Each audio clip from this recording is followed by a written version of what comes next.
The Wes Penre Papers. A Journey Through the Multiverse. The First Level of Learning. http://wespenre.com. Metaphysics Section. Metaphysics Paper Number 2, The Flow of Energy in Daily Life. By Wes Penre, Friday, February 18, 2011. http://wespenre.com. 1. Karma and the Law of Attraction. Some may say karma and the law of attraction are the same thing, but there is a difference. Both laws are in effect and are natural to the multiverse. Karma is a highly accepted part of Eastern religion and philosophies, and has carried over as a concept to the Western world as well.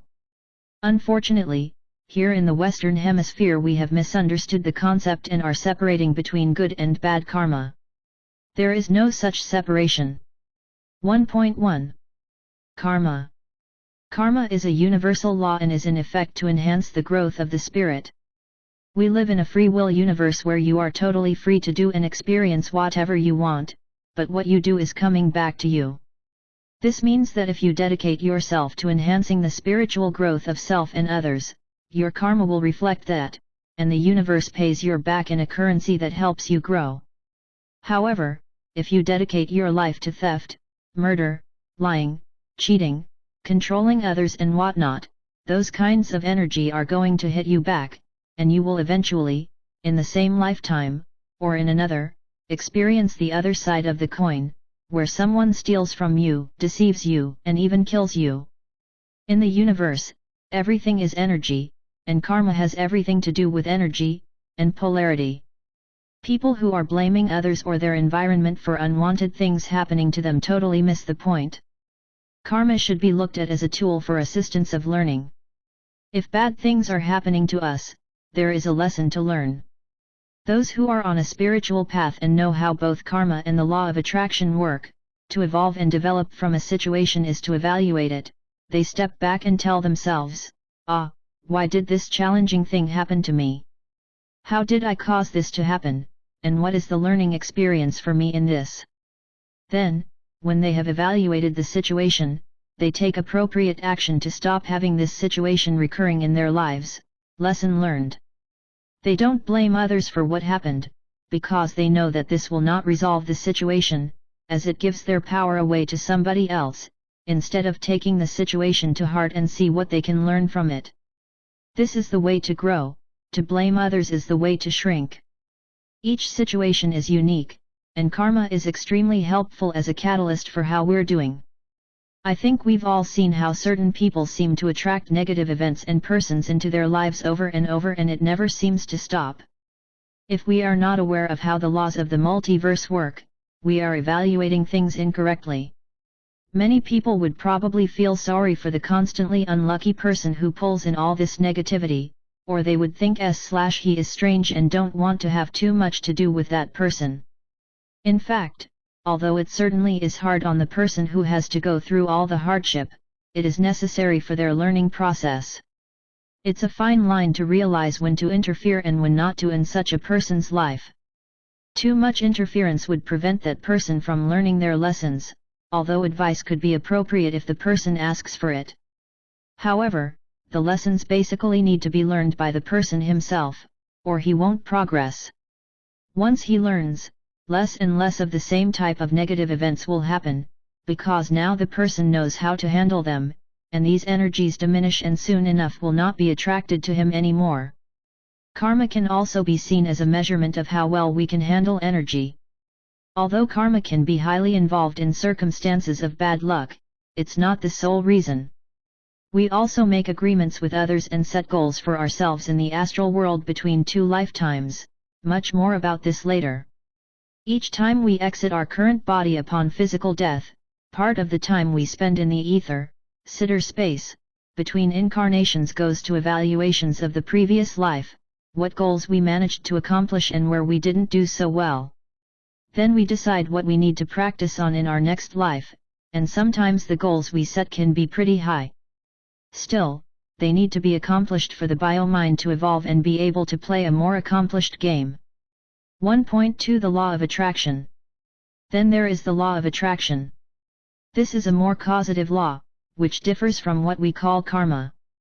Karma happens whether we know what it is or not, while the law of attraction, although it still works automatically to some degree, can be worked on more consciously once a person becomes aware of how energies work. Still, it's just another way of flow of energy than that of karma. Many people watched the video The Secret, which came out a few years ago, promoting the law of attraction, apparently released by members of the Rosicrucian order. Another very good reference, which is in my opinion presenting a material easier to apply and not as vague as The Secret, is The Teachings of Abraham, which is channeled material by Esther and Jerry Hicks. It gives you a whole list of exercises you can do on a daily basis to learn how to attract what you want, based on how you handle energy. I highly recommend this material for the person who is interested in working consciously with energy. In a nutshell, the law of attraction works like a magnet, you attract what you give out. The universe is not judgmental, so you can decide whatever you want to attract, whether it will include hurting or helping others. However, this is where karma comes into the picture. You may be able to attract experiences that are negative to others and actively do so, but at the end of the day, so to speak, karma will hit you accordingly. The law of attraction works the same on romantic relationships as it does in every corner of life. You attract what you give out. Some people may protest and say that they attract abusive boyfriends, one after the other, and that's not what they want, so therefore the law of attraction does not work. Well, it does, but the person who attracts abusive men, or women, has karma to confront in this particular area of life. In almost all these cases, the person has had an abusive childhood in one way or another, and needs to handle and take charge of that past situation before they can attract more positive persons into their lives. Some may argue and say that karma doesn't work because the global elite, for example, the cabal that is working behind the scenes to control mankind negatively, see http://illuminati-news.com/mariah.htm right parenthesis can get away with all the evil they're doing, and still don't get hit by any proportional amount of bad karma. Others, who do good deeds and think good thoughts, don't seem to get back the good karma they deserve. Although this may seem to be a valid point, karma is not always instant. Energies are sometimes delayed and different karmic influences can be at work simultaneously on a person. This means that energies merge, distract, clash, and cancel out, etc., but in the end the appropriate karma will always come back on the person. Positive people, when they are doing something against their own moral and ethics codes, seem to get their karma back faster than if they do good work. This has to do with your own judgment and evaluation of your actions. If you feel bad about something you did, the karma seems to hit faster than if you were a negative person who has a lot of justifications for the negative energies they put out. The way you control your own thoughts to some extent delays karma, but sooner or later, in the same lifetimes or in a future one, in terms of linear time, it will always come back. People who are extremely negative, who have some idea of how karma works, think they are mentally strong enough to keep bad karma away from them, and to some degree they seem to be successful, which further encourage them. However, when it hits back much harder than the energy they sent out. These people will, to their own dismay, find themselves on the other side of the coin and will now be the receiver of the same energies they put out. Good karma can be delayed sometimes as well, but just like bad karma, it can also be instant. The delay often depends on what kind of energies you surround yourself with. Ask yourself, who are you connected with? Are all your friends and family members nice and supportive of you, or are there one or two who are either hostile or seem to draw energy out of you? If the latter is true, you have negative people close to you who prevent you from gaining what you should from what you do. I will talk more about these kinds of people in the next subsection and what to do about it. Still, from a bigger perspective, there is no bad and good karma, they are all just experiences, some of them are just tougher than others. As explained in previous paper, Source created the multiverse so it can have experiences that are not predictable, so therefore we are here to learn. If karma hits once and we ignore it, it will hit harder next time, and next time, until we come to a point where we have to face it, because we feel we have no other choice. Thus, it's much easier on us if we are able to learn the first, or second time. Karma is nothing to be afraid or ashamed of, or something to avoid, it always works in our favor. The law of attraction is very useful even to break karmic cycles. If you break patterns and start attracting what enhances your spiritual growth, the energies will adjust accordingly and cancel out some karma, and as we shall go into later, you can, and will, heal your previous lives. If you, the reader, is interested in learning more about the law of attraction, I strongly advise you to start reading the Abraham/Hicks material 2. 2. Psychic Vampirism.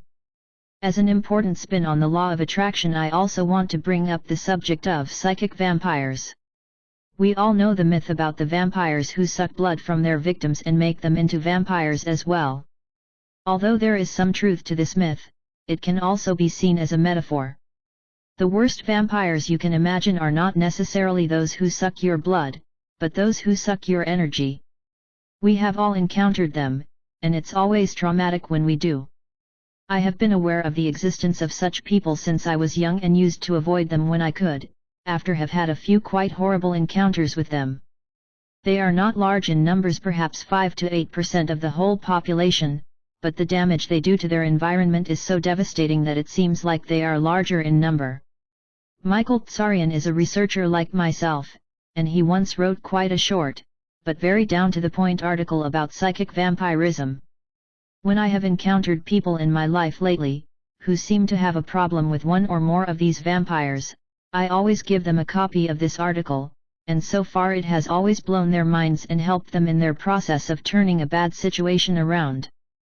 Once they have recognized it for what it is, most people are then willing to take steps to disconnect from such people, or if a family member, be able to come up with ideas to handle their own unique situation. The article is so short that I am going to post it here for the reader's convenience. I hope it will help some who are in this situation. Vampirism. How much do you know about the people you think you know? Do your emotional attachments to people blind you to their real natures, and if so, how much? Person A becomes dependent on others, under the name of love. Person B makes others dependent upon them, under the name of love. Person C does both. Person D does neither. Listen up. There is no gadget or meter to know when a potential psychic or energy vamp is sucking you dry. The only way to tell you are under attack are: feel like shit for no reason. Life starts to suck, for no reason. Constant anxiety, for no reason. Health suffers, energy is down, for no reason. You're depressed and feelings of futility abound, for no reason. Bad dreams, for no reason. Bad attitude, for no reason. Attracting obstacles, for no reason. Getting suspicious, for no reason. Begin to doubt yourself, your God, your destiny, your fate, your sanity, for no reason. Oh yes, and you think it's all your own fault? Well, maybe it is, and maybe there is something else to learn. Yes, there is no physical meter with a dial that goes to the red when you're being drained and dumped on by others, but there is one kind of meter that has been with us from the beginning, the human intuition, backed up by arts like vibrational kinesiology, and with a healthy dose of reason and emotional intelligence, it may all start making sense. It had better, 'cause they don't all live in Transylvania, and they don't all dress in black. A few mainstream psychoanalysts have been getting rather frustrated with those clients who just cannot get better, and who seem to backslide, or whose issues seem vague and insurmountable. Yes, they have tried it all, going along with the traditional theories concerning personal responsibility, and that we create our own sickness, and all that. These are important theories, but guess what? After getting nowhere, a few smart psychologists have put down the textbooks and taken of their spectacles, and have asked those poor patients, the ones with their heads in their hands, questions like: so who is around you at this time? Or so who are you hanging around with? Or tell us about the people you love.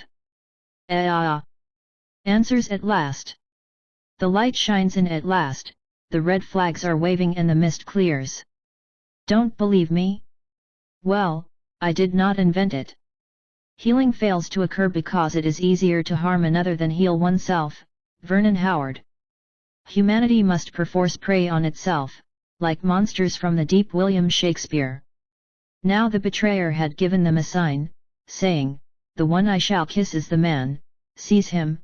Matt 26:48.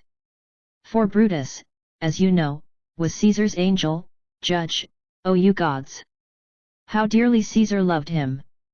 This was the most unkindest cut of all, for when the noble Caesar saw him stab, in gratitude, more strong than traitor's arms, quite vanquished he him, then burst his mighty heart. William Shakespeare, Julius Caesar. And the brother shall deliver up the brother to death, and the father the child, and the children shall rise up against their parents, and cause them to be put to death. And ye shall be hated of all men for my name's sake, but he that endureth to the end shall be saved. Matt 10:21-22. And when his 12 disciples were called together, he gave to them power of unclean spirits, to cast them out of men, and to heal every languor, and sickness. Matt 10:1. They that are not as I am made themselves like me. They that are unworthy of me made me angry. The wretches that belong not to the house of my Father rose, they took arms against me, they rose, they took arms against me, making war with me, fighting for my holy robe, for my enlightening light, that it might lighten their darkness, for my sweet fragrance, that it might sweeten their foulness, because of my brethren, the sons of light, that they might give a peace to their land, because of my sister, the hour of light, that she might be a strengthening of their building. The Manichaean Psalms of Thomas. Their webs shall not become garments, neither shall they cover themselves with their works are works of iniquity, and the act of violence is in their hands. Isaiah 59:6. And the salvation, that's easy. I'm ain't looking for nothing in nobody's eyes. Bob Dylan. 3. You there yet? 4. The reason I'm bringing this subject up is because it is extremely important that we have the knowledge of these people and entities, or it will seriously halt our progress and can even be a threat to our immediate lives. If nothing else, these vampires put deep scars in our souls that always need healing. So, bottom line is, when you notice that someone you are connected with constantly makes you feel uncomfortable and tired for no apparent reason and things start to go wrong in your life, then take into consideration that this other person may be a psychic vampire. Sometimes the psychic vampire is not obvious and it will take a while to stop them. Important, though, is to not go on a witch hunt and start accusing innocent people for being vampires. It doesn't help the situation. I am saying this, because when somebody has been drained of energy for a long time, they have a tendency to become more or less paranoid, feeling like they are boxing shadows. The way to spot a vampire is to be aware of how you feel in the presence of a certain person. When you interact with them, do you feel empowered, neutral or drained or depressed during the visit or afterwards? Is there somebody you are connected with who makes you feel intimidated, useless, ugly, or stupid?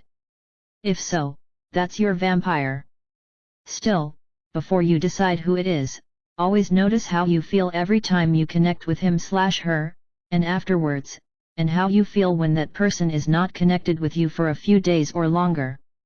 Never judge somebody just because they happen to act like one once or twice. That person could have a bad day or in their turn be in contact with a vampire.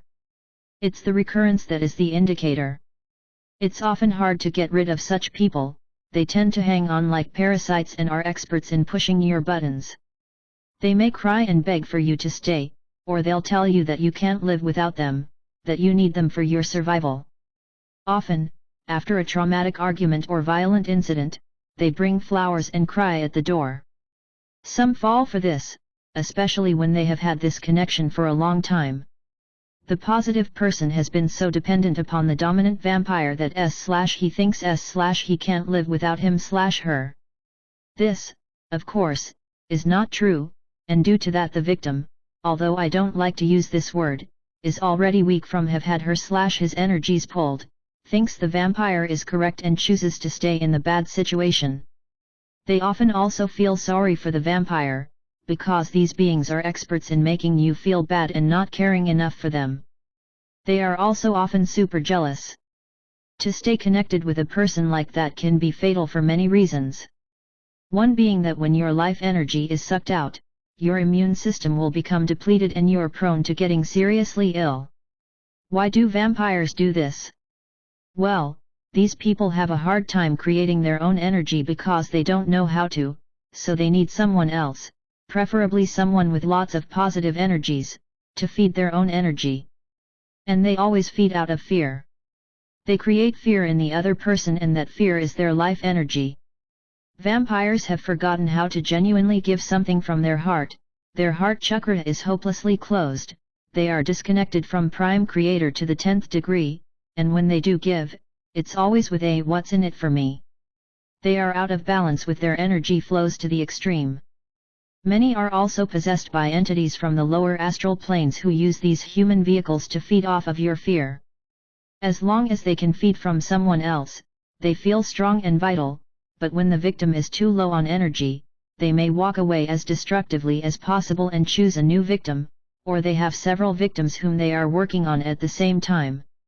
Whatever the case, if such person should be exposed and no longer is able to pull life energy out of somebody else, they would collapse and eventually die, unless they start on building their own energy by being more positively oriented and thus more in balance. 3. Schrödinger's cat and different timelines.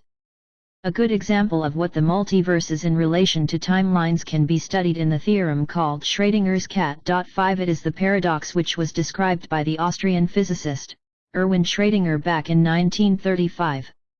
Although he doesn't use the word multiverse in his research, as I see it, he is describing how the multiverse works. Schrödinger, in simple terms, is picturing a cat in a box. The person outside the box knows there is a cat inside, but can't see it because the box is blocking the view of the animal. The question is if the cat inside the box is dead or alive. From this person's perspective, he will know when he opens the box, but from a quantum viewpoint, the cat is both dead and alive before the box is even opened. At the same moment the person thinks the animal can be either way, both realities are initiated. In that instant, at least two timelines are created simultaneously, one as real as the other. It's a big leap in consciousness to go from a belief system where we think there is only one universe to the concept of a multiverse and infinite potential, especially when we realize that we may exist in many of them at the same time, often unaware of our other selves. We are bound to the laws of time we to some degree have made up here, and are from this aspect dependent upon the cycles of the stars, planets, and galaxies. Who can imagine what would happen if all these potential realities would become known to us in an instant? The charge would be so great that we would probably literally explode. No one would be able to handle the complexity of that when brought up to a conscious level. Insanity is not even the word to start describing it. We may get a glimpse of this if we look at a schizophrenic person talking to herself. She has all these voices in her head, talking to her and with each other, simultaneously. But are the schizophrenics really just delusional? I would say, no. Whether it's from trauma or otherwise, these people have opened up themselves to the multiverse to an extent that they are totally overwhelmed. It's too much download and interconnection at once. In this sense, schizophrenic people are more multidimensional than the average person, but they have no idea what they are experiencing, and they got a big chunk of it at once, which overloads the system. Fortunately for the big majority, this is not how it's going to pan out. We are experiencing a gradual awakening, so we can handle the increase of information. That's the normal evolution of the bio-mind. Also, becoming multidimensional is a learning process, and there are tools we can use to accomplish the task quicker. How this works will be discussed later, in the solution papers.